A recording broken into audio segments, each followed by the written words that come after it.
Hi guys, it's time for the October 2019 temperature blanket update. I thought it'd be a little cute to have my cat in the shot this time.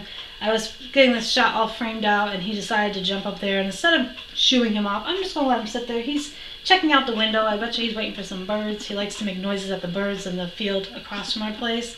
So I hope you enjoy seeing him in the background. Now, for October, again, I take my temperature every day at noon. The highest temperature recorded was 63 and the lowest was 46, just to give you a range. And also the colors used mainly this month were a light green for in the 40s, a dark green when it was in the 60s, and a light purple when it was in the 50s. So when I'm holding this up in a second, you'll be able to kind of get an idea of what temperature I probably saw the most. And here it is.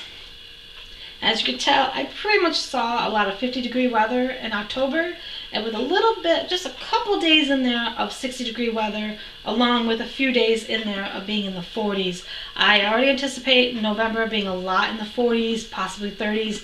I don't anticipate too many days being in the 50s anymore, so that'll be interesting to see, especially when you're comparing it to the month before, where we had a lot of dark green for 60-degree weather. So it's going to be interesting to see if I just have a whole green thing in November, or if it ends up actually giving me some other temperatures in there so there's a little variety. And I'm very glad that this will be done in 2 months. Let me just put that out there. If anyone else is hitting their 10th month like I am, or getting ready to hit their 11th month, I bet you know how I'm feeling. You just cannot wait for this to be over. Am I right? I know I'm right.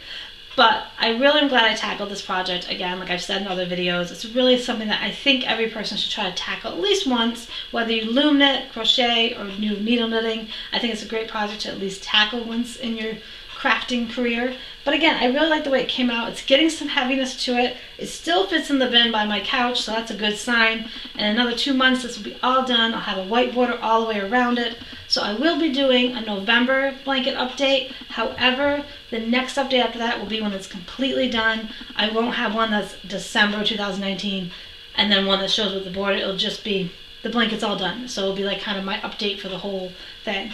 But if you're struggling, I would say just take a breather if you need to. I got way behind on my days again, and I had to play major catch up. And I'm not going to feel bad for it. I just realized that I really need to try these last 2 months. My goal is to not get so far behind before I work on the rows. So again, if you're struggling, just keep in mind, we're getting to the end. You're going to love the project when it's all done. What is kind of going to be interesting for me is because I only ever see what I'm crocheting, so it's going to be interesting when I can actually lay this all out on my bed again like I did in the July video for halfway mark.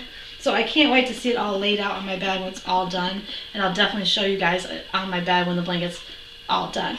The one thing I'm not looking forward to is all these stragglers on the end. I will either take time and try to hide some in now before I do the border around, or I'll just end up hiding them as I go. I haven't decided that yet.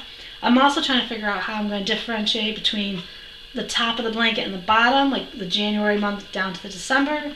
I'm debating whether just to put maybe one button up at the top to represent like the first month, and maybe put 2 down at the bottom to represent like the 12th month, or if I want to find like lettering and maybe find a J and put it up at the top and just have one button on there or something, if I can find one. So that's kind of some ideas. If you have some ideas of maybe how I could do that, comment down below. And if you haven't already, make sure you just hit that subscribe button and the bell icon to be notified of all my videos. I know everyone's getting sick of this temperature blanket and you can't wait for me to do other looming and other crafting videos. I promise there are some in the works.